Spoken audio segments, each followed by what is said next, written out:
મિત્રો, ધોરણ 10 સામાજિક વિજ્ઞાનમાં આજે આપણે પ્રકરણ 8 કુદરતી સંસાધનોની વાત કરીશું.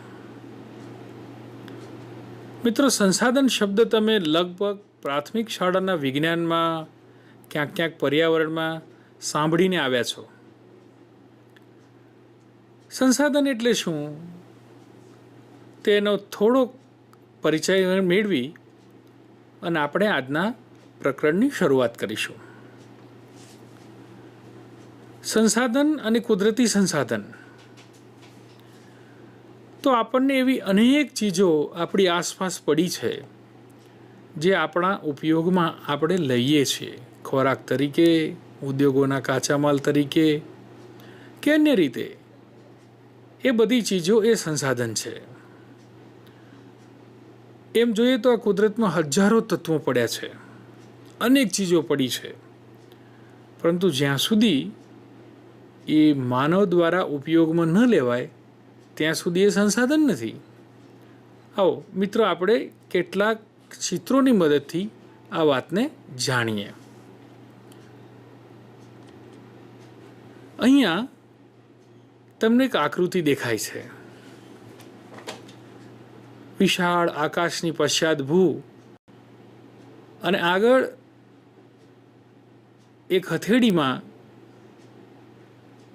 લીલુડી ધરતી દેખાય છે.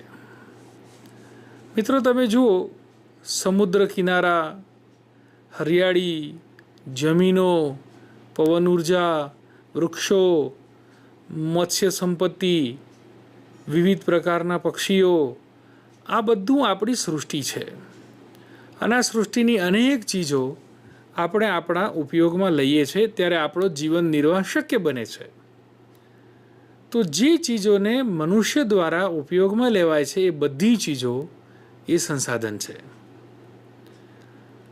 મિત્રો, જેમ જેમ મનુષ્ય સુસંસ્કૃત થતો ગયો, વૈજ્ઞાનિક રીતે એની દ્રષ્ટિ વિકસી, જાત જાતના સંશોધનો એણે કર્યા, જાત જાતના સાધનો શોધ્યા અને એમ કરતાં કરતાં એ અનેક સંસાધનોનો ઉપયોગ કરવા સક્ષમ બન્યો.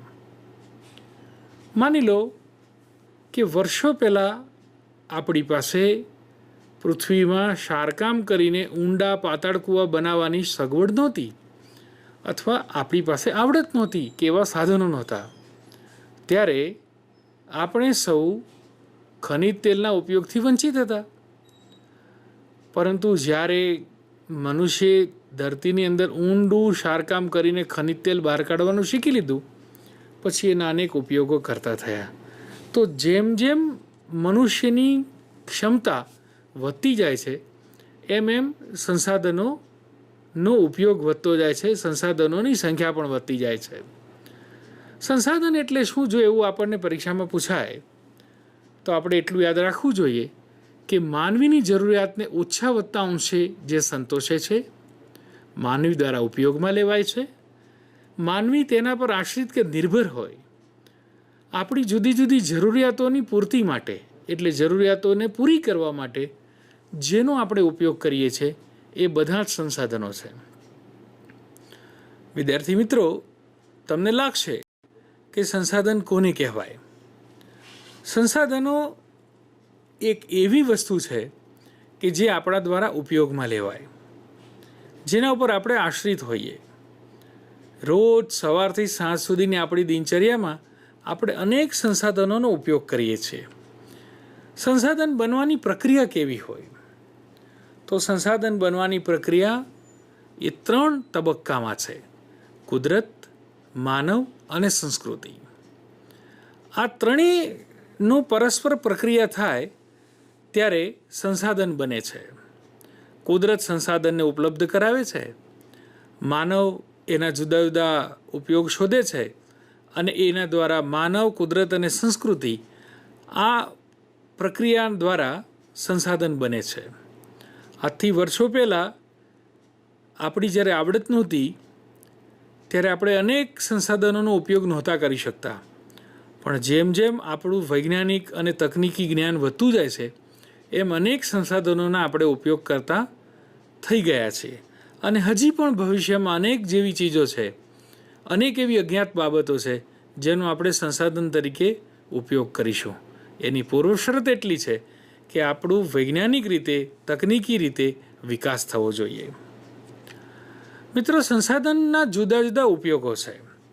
આપણે જાણ્યું કે સંસાધન કોને કહેવાય, સંસાધન કેવી રીતે બને, પરંતુ આ સંસાધનના જુદા જુદા ઉપયોગો આપણે જીવનમાં કરીએ છીએ. સામાન્ય રીતે જો સંસાધનો ન હોય તો આપણે જીવી જ ન શકીએ. તો સંસાધનોના ઉપયોગમાં સૌથી પહેલાં સંસાધન ખોરાક તરીકે વપરાય છે. અહીંયા તમને ચિત્રમાં દેખાશે, આપણે જુદી જુદી ચીજો જે ખાવામાં લઈએ છીએ, જાત જાતના ફળો, શાકભાજી, અનાજ, દૂધ અને તેની બનાવટો, માંસ, માછલા, આ બધી ચીજો છેવટે ક્યાંથી આવે છે? તો આ બધી ચીજો છેવટે આપણને કુદરતમાંથી મળે છે. હા, આ બધી ચીજો જ્યારે આપણને પ્રાપ્ય થાય છે ત્યારે સીધે સીધી પણ ખાઈ શકાય છે, અને કેટલીક ચીજોને આપણે રાંધીને અન્ય કોઈ ચીજો સાથે ભેળવીને પણ ઉપયોગમાં લઈએ છીએ.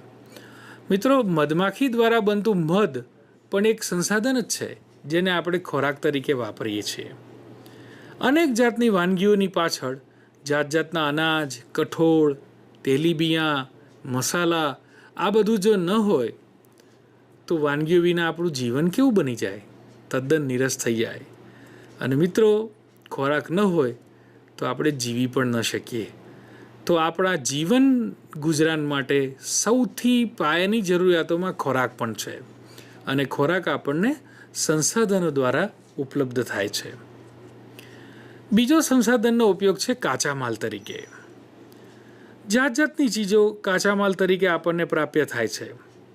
કેટલીક ચીજો ખેતી દ્વારા પ્રાપ્ત થાય છે, કેટલીક ચીજો આપણને સીધી જમીનમાંથી પ્રાપ્ત થાય છે.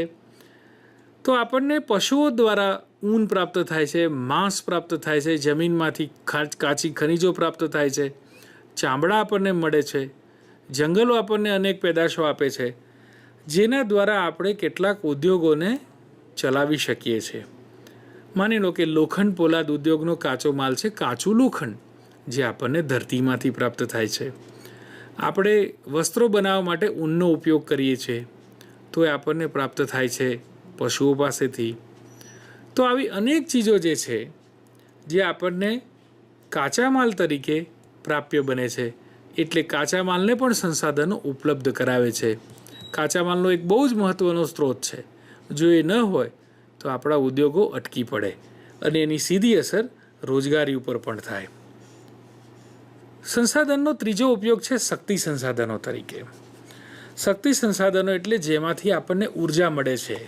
અહીંયા ચિત્રમાં તમે જોઈ શકો, ખનિજ તેલ, કુદરતી વાયુ, કોલસો, એ ઉપરાંત આપણને જાત જાતની ચીજો જેમાં ગેસ, ગોબર ગેસ, જમીનમાંથી નીકળતી ભૂતાપીય ઉર્જા, સૂર્ય ઉર્જા, પવન ઉર્જા, જળ વિદ્યુત શક્તિ, સમુદ્રના મોજામાંથી મળતી ઉર્જા, આ બધી ઉર્જા આપણને પ્રાપ્ત થાય છે શક્તિ સંસાધન તરીકે, જેની ઉર્જા દ્વારા આપણે અનેક કામો કરીએ છીએ. જેમ કે ખનિજ તેલ દ્વારા આપણી મોટર ગાડીઓ દોડે છે, કુદરતી વાયુ દ્વારા આપણે રસોઈ કરીએ છીએ, વાહનો પણ ચલાવી શકીએ છીએ, કોલસા દ્વારા રેલગાડીઓ ચાલે છે, મોટા મોટા કારખાનાઓમાં ઉર્જા તરીકે કોલસો વપરાય છે, ઘર વપરાશની વીજળી આપણે સોલર પેનલથી પણ મેળવી શકીએ છીએ. તો આવા જાત જાતના ઉપયોગો ઉર્જામાં શક્તિ સંસાધનો તરીકે આપણને પ્રાપ્ત થાય છે. તો સંસાધનો શક્તિ સંસાધનો તરીકે પણ ખૂબ મહત્ત્વના છે. જેમ ખોરાક તરીકે, કાચા માલ તરીકે, એમ શક્તિ સંસાધનો તરીકે પણ સંસાધનો આપણને પ્રાપ્ય થયા છે. આ સંસાધનોના જુદી જુદી રીતે પ્રકાર પડ્યા છે. તમે ચિત્રમાં જોઈ શકો છો કે જુદા જુદા સંસાધનો તમને પૃથ્વી ઉપર દેખાય છે. તો આ સંસાધનોના જે જુદા જુદા પ્રકારો પડે છે એ કેટલાક ચોક્કસ વિશિષ્ટ હેતુઓ અને ચોક્કસ વિભાગ પાડવામાં આવ્યા છે. આવો આપણે એનો અભ્યાસ કરીએ. સૌથી પહેલાં સંસાધનના પ્રકાર માલિકીને આધારે પડે છે, પછી પુનઃપ્રાપ્યતાને આધારે અને વિતરણ ક્ષેત્રને આધારે પડે છે. માલિકી એટલે એનો માલિક કોણ છે, પુનઃપ્રાપ્યતા એટલે એ વારંવાર મળવાની એની સંભાવના કેવી છે, અને વિતરણ ક્ષેત્ર એટલે એ દુનિયામાં ક્યાં ક્યાં મળી આવે છે એના આધારે. તો 3 પ્રકારે સંસાધનોના પ્રકાર આપણે પાડીએ છીએ. સૌથી પહેલાં આપણે, અને એના પણ પેટા પ્રકારો પડે છે, તો આપણે માલિકીના આધારે સંસાધનના પ્રકારને સૌથી પહેલાં જોઈએ. માલિકી એટલે એનું સ્વામિત્વ, એ કોની માલિકીમાં આવે છે, એ સંસાધનની માલિકીને આધારે પણ એના પ્રકાર પડે છે. સૌથી પહેલો પ્રકાર છે વ્યક્તિગત સંસાધન, બીજો છે રાષ્ટ્રીય સંસાધન, અને ત્રીજો છે વૈશ્વિક સંસાધન. માલિકીને આધારે આ પડતા 3 પ્રકારને આપણે જરા વધારે વિગતવાર રીતે જોઈએ. વ્યક્તિગત સંસાધન કોને કહે છે? તો કોઈ પરિવાર કે વ્યક્તિની જેમાં માલિકી હોય એવી જગ્યાઓને વ્યક્તિગત સંસાધન તરીકે ઓળખવામાં આવે છે. માની લો કે કોઈ ખેડૂતનું ખેતર, કોઈનું મકાન, જમીન, આ બધી ચીજો એ પરિવારની કે વ્યક્તિની માલિકીની હોય છે, જેનો વપરાશ એની માલિકી ધરાવનારા લોકો જ કરી શકે છે. અન્ય લોકો એનો વપરાશ કરી શકતા નથી, અને જો કરવો હોય તો એની માલિકી ધરાવતા વ્યક્તિ કે પરિવારની આપણે અનુમતિ કે પરવાનગી લેવી પડે છે. તો આ વ્યક્તિગત સંસાધન છે. વ્યક્તિગત સંસાધન પછી બીજો પ્રકાર છે માલિકીના આધારે પડવામાં રાષ્ટ્રીય સંસાધન. જે સંસાધનની માલિકી કોઈ દેશ કે પ્રદેશની સાર્વજનિક સંપત્તિ હોય, એ દેશ કે પ્રદેશમાં રહેનારા તમામ લોકોની એના ઉપર હક હોય, અથવા તમામ લોકો એને સરળતાથી વાપરી શકે એવા હોય, એનો ઉપયોગ કરતા હોય, પ્રત્યક્ષ કે પરોક્ષ રીતે, એ બધા રાષ્ટ્રીય સંસાધનો છે. રાષ્ટ્રીય સંસાધનોમાં દેશનું લશ્કર, જે દેશની સીમાઓની હંમેશા સુરક્ષા માટે ખડે પગે રહે છે. પરદેશથી કોઈ દુશ્મનો આપણા દેશમાં ઘૂસી ન જાય, દેશમાં શાંતિ અને સુરક્ષા જળવાઈ રહે, એ માટે સતત કાર્યશીલ એવું લશ્કર એ રાષ્ટ્રીય સંસાધન છે. રાષ્ટ્રીય સંસાધનની અંદર આંતરરાષ્ટ્રીય વ્યાપારનો પણ સમાવેશ થાય છે. એક દેશના બીજા દેશ સાથેના વેપારને આંતરરાષ્ટ્રીય વેપાર કહે છે. તો આંતરરાષ્ટ્રીય વેપાર પણ એ રાષ્ટ્રીય સંસાધન તરીકે ઓળખવામાં આવે છે. આ માલિકીને આધારે પડતો બીજો પ્રકાર છે.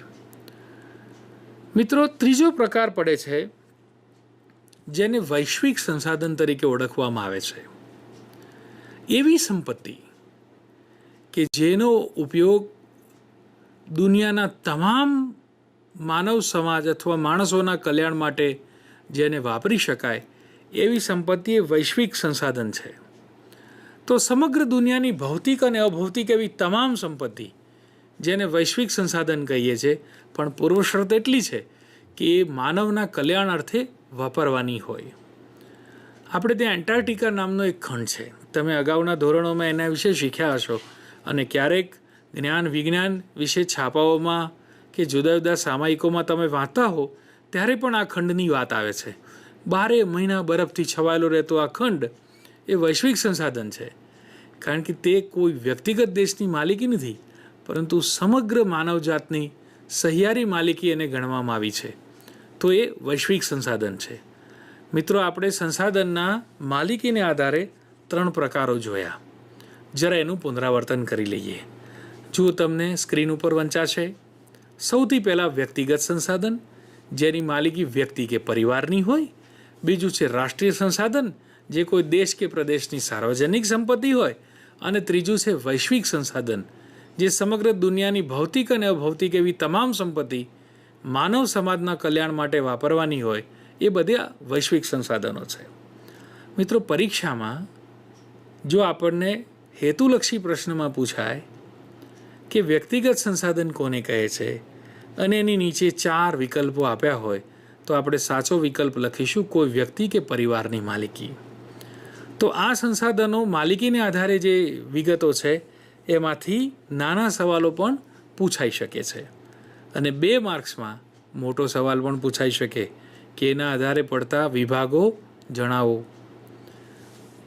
આગળનો સંસાધનના પ્રકાર પાડવાનો એક વિભાગ જોઈએ, વિતરણ મુજબ. વિતરણ કોને કહીશું? વિતરણ એટલે કઈ ચીજ ક્યાં મળે છે એ એનું વિતરણ છે. તો વિતરણ મુજબ સંસાધનના પ્રકાર છે એક સર્વસુલભ સંસાધન, બીજો છે સામાન્ય સુલભ સંસાધન, ત્રીજું છે એકલ સંસાધન અને ચોથું છે વિરલ સંસાધન. મિત્રો, દુનિયામાં કયું સંસાધન કઈ જગ્યાએ કેટલી માત્રામાં પ્રાપ્ત છે, સરળતાથી ઉપલબ્ધ છે કે બહુ દુર્લભ છે, તો એ મુજબ પણ એના પ્રકારો પાડવામાં આવ્યા છે. સૌથી પહેલો છે સર્વસુલભ સંસાધન, સામાન્ય સુલભ, એકલ સંસાધન અને વિરલ સંસાધન. આપણે ચારે ચારની વ્યવસ્થિત ઓળખ મેળવીએ, એની લાક્ષણિકતા જોઈએ અને એના ઉદાહરણોથી એને વધારે ઊંડાણથી શીખીએ. સૌથી પહેલું છે સર્વસુલભ સંસાધન. સર્વસુલભ એટલે બધા લોકોને સરળતાથી ઉપલબ્ધ થતું હોય, કોઈ પણ પ્રયત્ન વગર સામાન્યમાં સામાન્ય રીતે આપણને જે ઉપલબ્ધ થઈ જતું હોય સુલભ, એવા સંસાધનોને સર્વસુલભ સંસાધનો કહે છે. હવામાં રહેલો ઓક્સિજન, નાઇટ્રોજન વાયુ એ સર્વસુલભ સંસાધનના ઉદાહરણો છે. આપણે ઓક્સિજનને ગોતવો નથી પડતો. હા, વિશિષ્ટ પરિસ્થિતિઓમાં કદાચ એને શોધવો પડે, પરંતુ કુદરતે એને બધા જ લોકો માટે, બધા જ જીવો માટે અથવા જીવસૃષ્ટિ માટે સુલભ કરાવ્યો છે, સરળતાથી પ્રાપ્ય થાય છે. તે સર્વસુલભ સંસાધન છે. બીજો છે સામાન્ય સુલભ સંસાધન.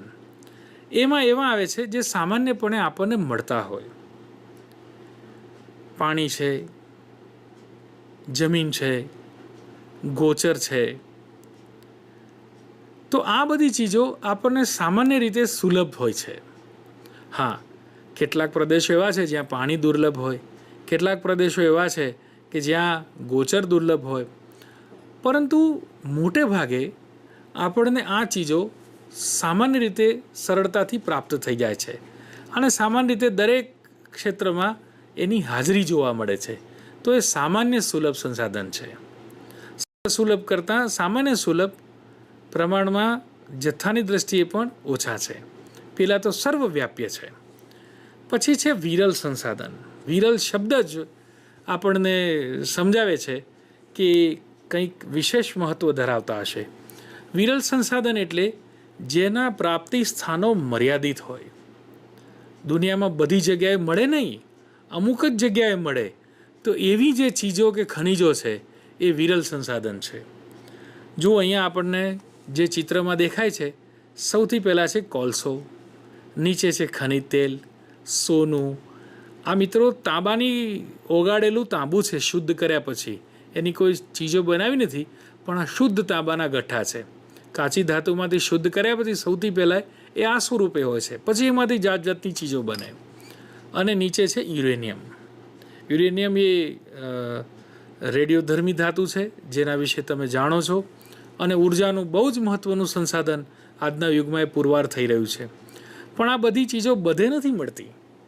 ભારતની વાત કરીએ તો કોલસો આપણા છોટા નાગપુરના ઉચ્ચ પ્રદેશના ક્ષેત્રોમાં મળે છે. સોનું ભારતના બહુ જ મર્યાદિત ક્ષેત્રોમાં મળે છે. તાંબાનું પણ એવું છે. ખનિજ તેલ ગુજરાત અને અસમમાં વિશેષ પ્રમાણમાં મળે છે, પરંતુ આપણી જરૂરિયાત કરતાં ઓછું હોવાથી આપણે એને પરદેશથી આયાત પણ કરીએ છીએ. તો આ સંસાધનો એવા છે કે જેના પ્રાપ્તિ સ્થાનો મર્યાદિત હોય, દુનિયામાં સર્વત્ર નથી ઉપલબ્ધ હોતા. ઘણી જગ્યાએ છે ખરા, પરંતુ બધે નથી. એવા સંસાધનોને આપણે વિરલ સંસાધન કહીએ છીએ. અને એનો અંતિમ જે પ્રકાર છે વિતરણના ક્ષેત્ર મુજબ, એ છે એકલ સંસાધન. દુનિયામાં ભાગ્ય એક કે બે સ્થળોએ જ મળતા હોય એવા ખનિજો, જેને એકલ સંસાધન કહે છે. ક્રાયોલાઇટ નામનું એક ખનિજ આવે છે, જે દુનિયામાં માત્ર ને માત્ર ગ્રીનલેન્ડમાંથી પ્રાપ્ત થાય છે. બાજુમાં તમને ગ્રીનલેન્ડનો જે નકશો દેખાય છે, ઊંચા અક્ષાંશોમાં આવેલું યુરોપનું આ ક્ષેત્ર છે. યુરોપ ખંડ અને ઉત્તર અમેરિકા ખંડની બરાબર વચ્ચે દક્ષિણ બાજુમાં આ ખંડ છે. એનો વચ્ચેનો ભાગ તો મોટે ભાગે શિયાળામાં ઠરી જાય છે અથવા બરફથી છવાઈ જાય છે. એવા ક્ષેત્રમાં આ એક ખનિજ મળે છે, ક્રાયોલાઇટ, જે દુનિયામાં અન્યત્ર મળતું નથી. તો એ ખનિજ એ ગ્રીનલેન્ડમાંથી પ્રાપ્ત થાય છે, એકલ સંસાધન છે. મિત્રો, આપણે વિતરણ ક્ષેત્ર મુજબ સંસાધનના 4 પ્રકારો જોયા: સર્વસુલભ સંસાધન, સામાન્ય સુલભ સંસાધન, એકલ સંસાધન અને વિરલ સંસાધન. મનમાં સહેજ યાદ કરી જાવ તો સર્વસુલભનું ઉદાહરણ કયું કયું છે? સામાન્ય સુલભના ઉદાહરણો કયા છે? એકલ સંસાધનનું ઉદાહરણ કયું છે? અને વિરલ સંસાધન તો કોને કહેવાય? કયું ખનિજ વિરલ સંસાધનમાં આવે? કયા ખનિજો વિરલમાં આવે અને કયું એકલ સંસાધનમાં આવે? એ આપણે યાદ કરી જુઓ. જો પરીક્ષામાં આપણને કોઈ ખનિજના નામ સાથે પૂછાય કે કયા પ્રકારનું સંસાધન છે, તો આપણે ચોક્કસ એનો પ્રકાર લખીએ એવી સુંદર તૈયારી તમે કરજો. હવે પુનઃપ્રાપ્યતાને આધારે એક અન્ય રીતે પણ સંસાધનોના પ્રકાર આપણે પાડીએ છીએ. એક છે નવીનીકરણીય અને બીજું છે અનવીનીકરણીય. જે સંસાધનો એકવાર વાપર્યા પછી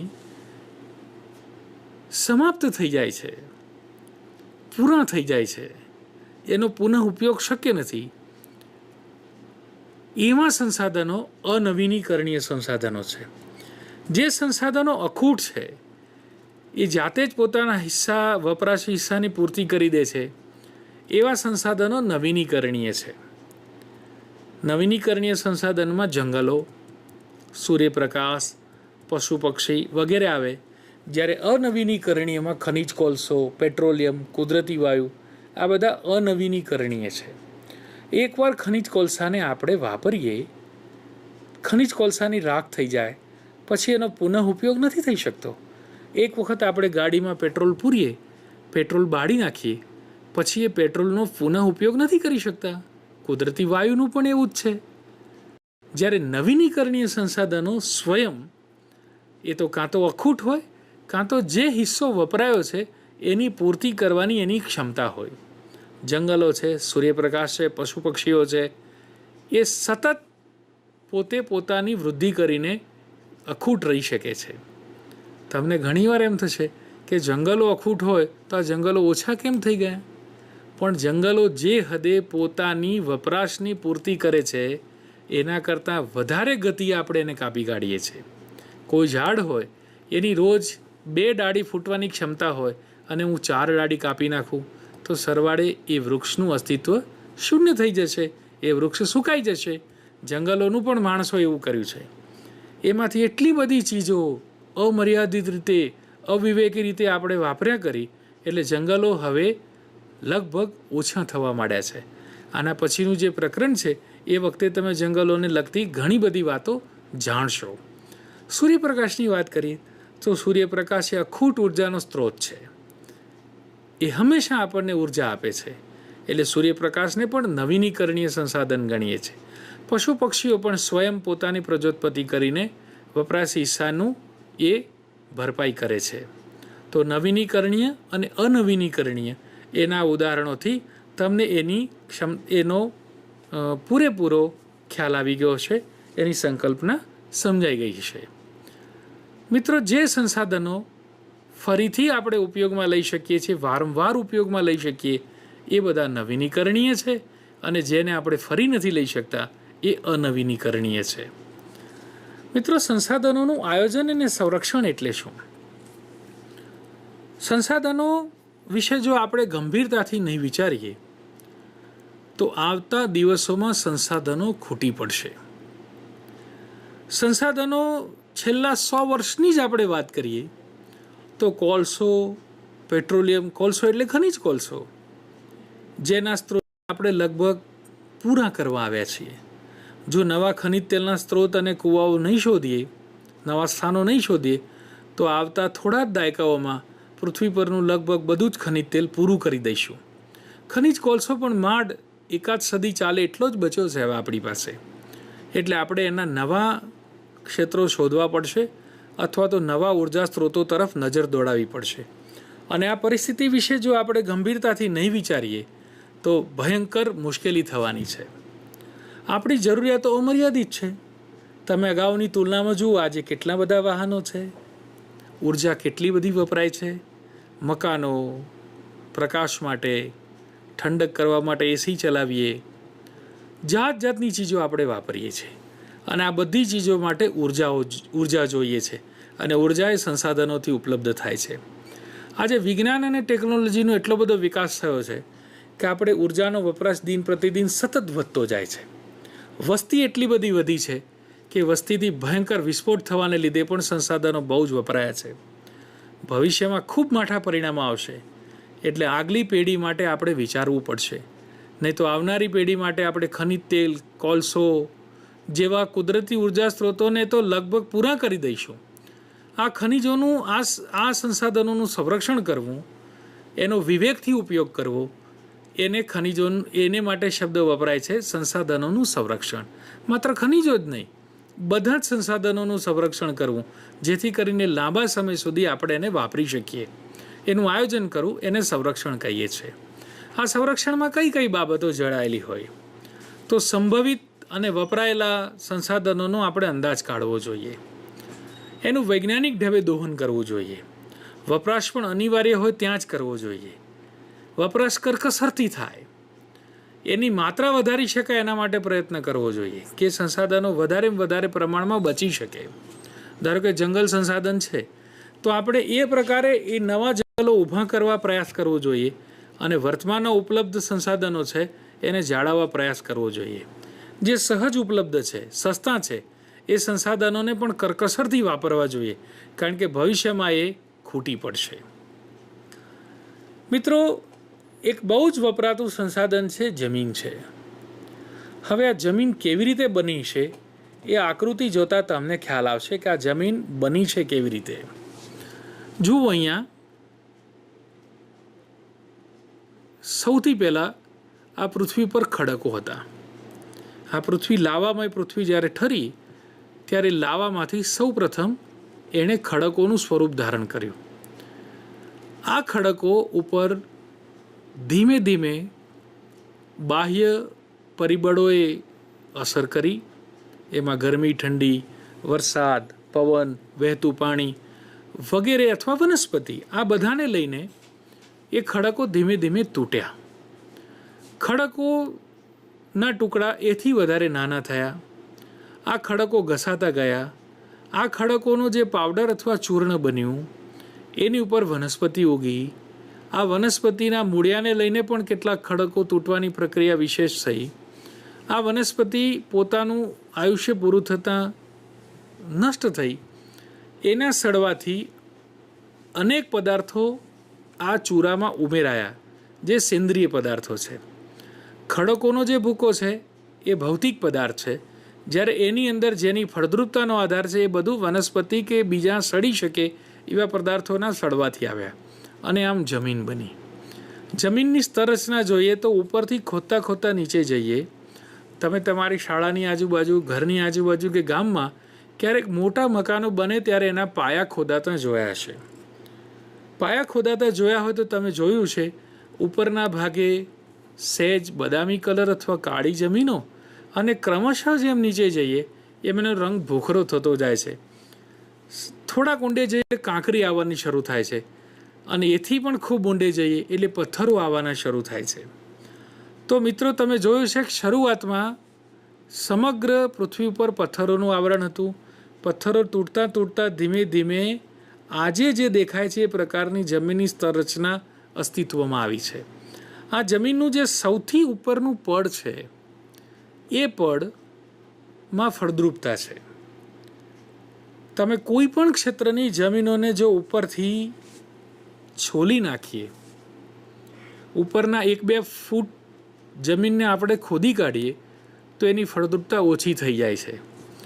જમીનની ઉપરનો જે ભાગ છે એ ખડકોના ઘસાવાથી, ખડકોના તૂટવાથી બનેલો પાવડર અથવા તો બારીક ભૂકો છે.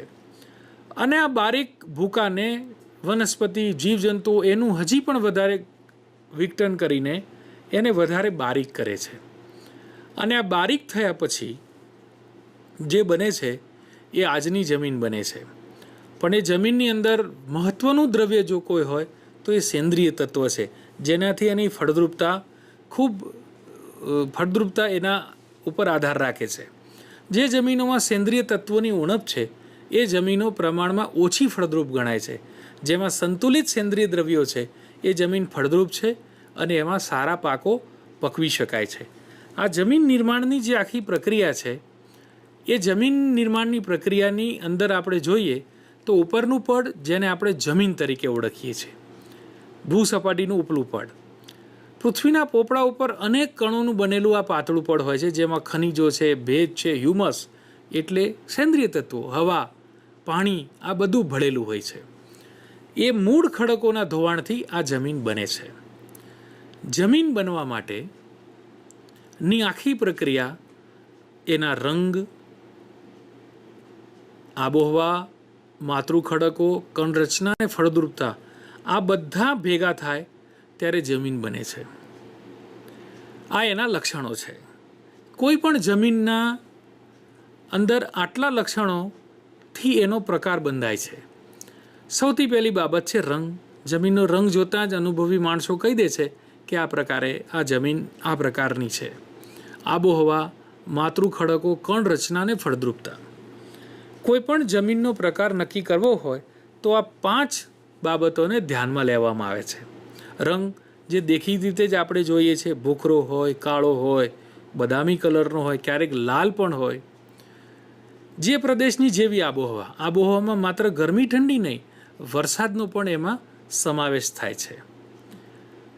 વરસાદ, ગરમી ઠંડી, પવનનો વેગ આ બધું આબોહવામાં આવી જાય છે. એના આધારે પણ આ બધી ચીજો પણ જમીનને અસર કરે છે. એમાં આબોહવા તો જમીનને બનવામાં અસર કરતું અથવા એના પ્રકાર ઉપર અસર કરતું બહુ જ મહત્ત્વનું પરિબળ છે. પછી છે માતૃ ખડકો. માતૃ ખડકો એટલે જે પ્રકારના ખડકોના તૂટવાથી જમીનો બની છે એ જમીનોના મૂળ ખડકો જેનો ભૂકો થઈને આ જમીન બની છે એ ખડકને માતૃ ખડક તરીકે ઓળખવામાં આવે છે. એને માતૃ ખડક તરીકે ઓળખીએ છીએ. જો ખડકો ચૂનાના હોય, એમાંથી બનનારી જે જમીન હોય એમાં સ્વાભાવિકપણે ચૂનાનું દ્રવ્ય વધારે હોય છે. ગરમી ઠંડીને લીધે જમીનની કણરચના બને છે. કેટલીક જમીનોના કણ મોટા હોય છે, કેટલીક જમીનો ખૂબ બારીક કણરચના ધરાવે છે. જે જમીનોની કણરચના મોટી છે એ જમીનો પ્રમાણમાં રેતાળ હોય છે. એમાં પાણી રેડીએ તો ઝડપથી નીચે ઉતરી જાય છે. પણ જે જમીનના કણ ખૂબ બારીક હોય છે એ જમીનોની અંદર ભેજ વધારે જળવાઈ રહે છે. જે જમીનોમાં સેન્દ્રિય તત્વોનું પ્રમાણ વધારે છે એ જમીનોની ફળદ્રુપતા ખૂબ સારી ગણાય છે અને ફળદ્રુપતાને આધારે જ જમીનની ઉત્પાદકતા મપાય છે. સ્વાભાવિક છે ફળદ્રુપતા વધારે હોય તો એ આપણને સારું ઉત્પાદન આપે છે. કેટલાક પ્રદેશોની જમીનો ફળદ્રુપ હોય તો ત્યાં ખેતી ખૂબ સમૃદ્ધ હોય છે અને સમૃદ્ધ ખેતી હોય એ ખેડૂતોને ખૂબ સારા પ્રમાણમાં વળતર આપે છે. મિત્રો, આપણે આજે જે શીખ્યા એ બાબતના કેટલાક મહત્ત્વના સવાલોને આપણે સહેજ જોઈ લઈએ. મિત્રો, શરૂઆતમાં આપણે સંસાધનોના જુદી જુદી રીતે જે પ્રકાર જોયા એ પ્રકારોને આધારે આપણે હેતુલક્ષી પ્રશ્નોની તૈયારી કરીશું. તમારે તમારી નોટમાં દરેક સંસાધનના કયા કયા આધારે પ્રકાર પડ્યા અને પ્રકારોની લાક્ષણિકતા શું છે, એના ઉદાહરણો કયા છે એ આપણે જોવા જોઈએ. બીજું, તમારા પાઠ્યપુસ્તકમાં સરસ કોઠા સ્વરૂપે પણ આ વિગતો આપણને આપી છે જે તમને યાદ રાખવામાં સરળ રહેશે. મિત્રો, આજે જે શીખ્યા એમાંથી 2-3 સવાલો મોટા સવાલ તરીકે પણ પૂછાઈ શકે એવા છે. સૌથી પહેલાં, સંસાધન કોને કહેવાય અને એના જુદા જુદા પ્રકારો વિશે વિગત આપો. સંસાધનોની અગત્ય શું છે? સંસાધનોના વિવિધ ઉપયોગો આપણે જોયું, કાચા માલ તરીકે, ખોરાક તરીકે, ઉર્જાના સંસાધન તરીકે. તો સંસાધનો આપણને કઈ કઈ રીતે ઉપયોગી થાય છે એ બાબતોને લગતો પણ 3 માર્ક્સનો સવાલ પૂછાઈ શકે એવો હોય છે અને ખૂબ સરળતાથી આપણને યાદ રહે એવી વિગતો છે એ આપણે લખી શકીએ. કદાચ જો નાના સવાલમાં પૂછવું હોય 2 માર્ક્સમાં તો સંસાધનનો કોઈ એક વિશિષ્ટ ઉપયોગ વિશે પણ આપણને પૂછી શકે કે આ સંસાધન કયા ઉપયોગમાં આવી શકે, એ ક્યાં મળે છે, એની અગત્ય શું છે, એ કયા પ્રકારમાં મૂકી શકાય, એવું પણ આપણને પૂછી શકે. મિત્રો, આપણે જમીન નિર્માણની આખી પ્રક્રિયા જોઈ તો જમીન નિર્માણ કેવી રીતે થાય છે, જમીન નિર્માણના પરિબળો કયા છે અથવા જમીન નિર્માણની સમગ્ર પ્રક્રિયા કઈ છે એ બાબત વિશે પણ આપણને પૂછી શકે. મિત્રો, આ વિગતો તમારે સરળતાથી યાદ રાખવા માટે તમારી નોટપોથીમાં, નોટબુકમાં એના અગત્યના મુદ્દાઓને તમારે યાદ રાખવા માટે લખી જવા જોઈએ. 1-2 વખત વાંચ્યા પછી આપણને કેટલું યાદ રહ્યું છે એ લખીને પણ ચકાસવું જોઈએ. અને વિદ્યાલયમાં જાઓ ત્યારે જ્યારે નવરાશનો સમય મળે ત્યારે એકબીજા મિત્રોને આ વિગતો અને પ્રશ્નો પૂછવા જોઈએ, જેથી કરીને આપણી જે જાણકારી છે એ વધારે દ્રઢ બને. મિત્રો, જમીનના પ્રકારો જુદા જુદા પડે છે એના આધાર સુધી આજે આપણે વાત કરી છે. ભાગ 2માં આપણે જમીનના જુદા જુદા પ્રકારો અને જમીન સંરક્ષણ અંગેની વાત કરીશું. તો આજે આટલી વાત આપણી પૂરતી છે. આવતા અંકમાં ફરી મળીશું ત્યારે ભાગ 2માં કુદરતી સંસાધનોની બીજી વિગતો આપણે જોઈશું. ત્યાં સુધી તમે પાઠ્યક્રમની વિગતો અગાઉથી વાંચીને તૈયાર રાખજો, જેથી કરીને અઘરા મુદ્દા જ્યારે પાઠ શીખવાય ત્યારે તમે ખૂબ ધ્યાનથી શીખી શકો. ધન્યવાદ.